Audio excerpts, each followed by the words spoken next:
Balatro, the Game of the Year nominee at the Game Awards 2024, won 4 awards and a 90 on Metacritic. Even though Balatro is closing in on its first anniversary, 30,000 people are still playing it today and discovering new ways to break the game.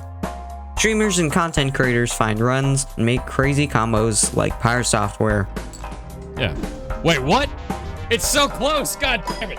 It's 21,000 away. I hate it. And Northern Line. There should be a peloton for.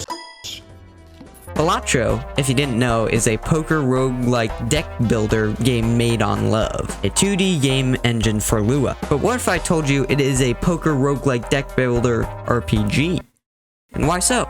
Well, let's cover the basics.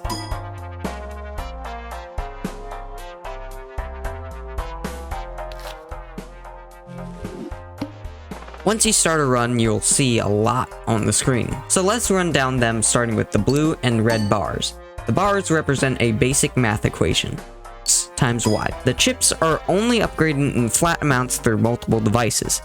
The mult could be flat and multiplicative, such as times 1.5 mult. Think of mult as a stat boost on a weapon in an RPG. Think of chips as the base amount of weapon damage. Let's say if you have 60 chips and 2 times mult, it would be 120 total chips. Now let's add a 3 times mult joker on top of the 2 times mult.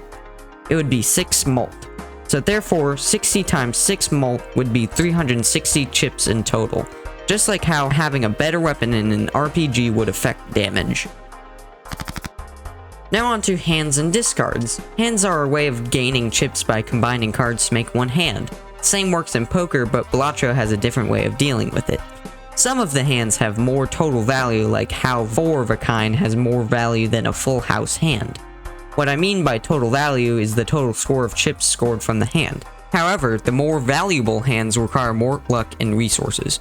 For example, a straight flush requires immense luck and you need all of the same suit and a straight at the same time. The total potential for the hands is hand size. This could be represented as crit chance. To improve these chances, you could also discard these cards to increase your chances of scoring your desired hand. This could also be represented as luck. For example, if you have 3 aces and you want 4 aces, there is a chance to pull an ace, but you are increasing your chances of pulling an ace. Hands could be interpreted as party members, a chance to play a powerful hand or not. You go all out and use spells, or you could use attacks. Attacks could be low value hands, and spells could be high value hands but need more resources.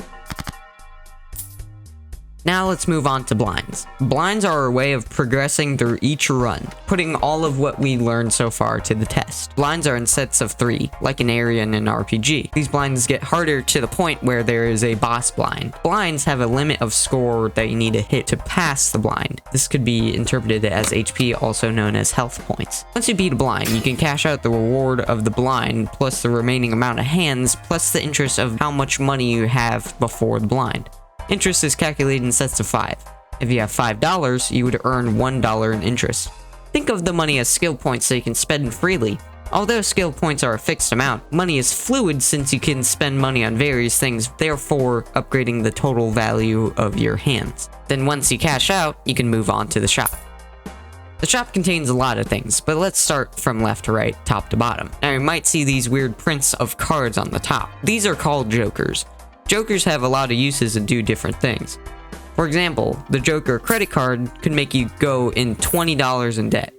Another example would be Joker Stencil, which would give multiplicative mult based on the empty Joker slots. Jokers are kind of like buffs in an RPG. You start with 5 Joker slots and you can expand these with a negative Joker. Jokers can sometimes have modifiers that make the Jokers more rare and more effective. The 4 modifiers are foil, holographic, polychrome, and negative, each one doing different things. For example, foil does 50 chips, holographic does 10 mult, polychrome gives multiplicative 1.5 times mult, and negative gives you 1 more Joker slot. Now on to consumables. There are 3 kinds of consumables: tarot cards, planet cards, and spectral cards. Tarot cards can change a lot of the playing cards in the deck.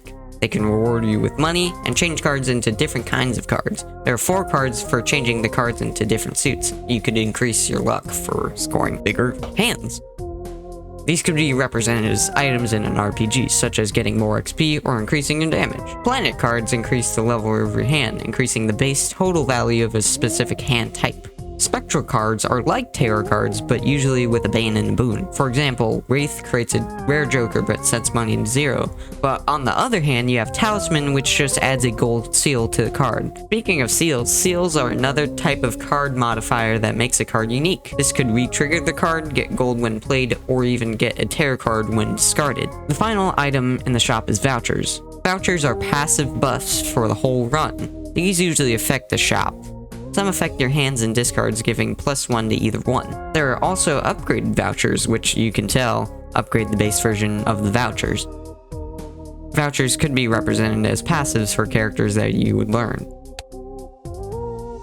There are also tags, which you could skip the blind and instead get something in return. Some tags affect the shop, guaranteeing certain modifiers to jokers and making them free when purchasing them. Some affect the whole set of blinds. Now that I explained all the basic rules of Balatro, let's get into why I believe it is an RPG. Now, with each run, you embark a journey, a story with a minimal dialogue, except for Jimbo. Jimbo mocks you when you lose and congratulates you when you win. Although Jimbo is very simple in his lines, but the community around this game is very similar to RPG games like, I don't know, Final Fantasy, and well, even though Jimbo is really displayed on a few cards, people still really, and I mean really, like him. There are whole websites dedicated to only Jimbo fan art, which I find impressive because there's a lot of artwork. I mean, hell, they even turned all the legendary jokers into girls. Enough with the fan art, but what about the costs? God damn.